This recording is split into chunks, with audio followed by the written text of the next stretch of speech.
America అధ్యక్షుడు Donald Trump మరియు Iran మధ్య మాటల దాడి మొదలైపోయింది. డొనాల్డ్ ట్రంప్ ఇరాన్ని బెదిరించడం స్టార్ట్ చేసేశారు. డొనాల్డ్ ట్రంప్ అమెరికా అధ్యక్షుడు అయిన తర్వాత ఒమన్తో కబురు పంపించారు ఇరాన్కి.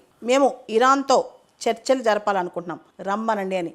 కానీ ఇరాన్ మాత్రం అంది, మేము డైరెక్ట్గా అమెరికాతో ఇన్వాల్వ్ అవ్వం, ఏదైనా ఇండైరెక్ట్ ఛానల్ ఓపెన్ చేస్తే మేము మాట్లాడతాం. ఎందుకంటే ఇరాన్కి ఆల్రెడీ తెలుసు చర్చలకు రమ్మని పిలిచి చాలా పెద్ద పెద్ద కండిషన్స్ పెట్టి అవి ఫాలో అవ్వకపోతే బెదిరిస్తారని చెప్పి.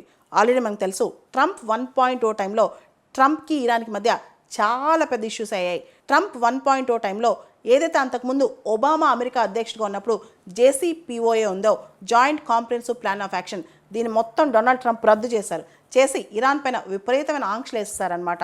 ఇప్పుడు డొనాల్డ్ ట్రంప్ అంటున్నారు, ఒకవేళ కనుక ఇరాన్ టాక్స్కి రాకపోతే, చర్చలకు రాకపోతే ఇరాన్ పైన బాంబుల వర్షం, ఇంతకుముందు ఎప్పుడూ చూడనంత విధంగా, మీరు ఎప్పుడూ కని విని ఎరుగినంత విధంగా బాంబుల వర్షం కురిపిస్తాను అని బెదిరించేస్తున్నారన్నమాట.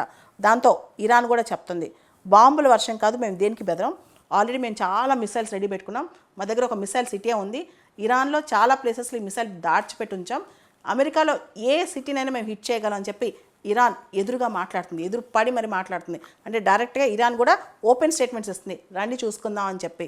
సో ఒక పక్క డొనాల్డ్ ట్రంప్, ఇంకో పక్క ఇరాన్, ఇద్దరు ఇప్పుడు ఒకరికొకరు ఛాలెంజ్ చేసుకుంటున్నారనమాట.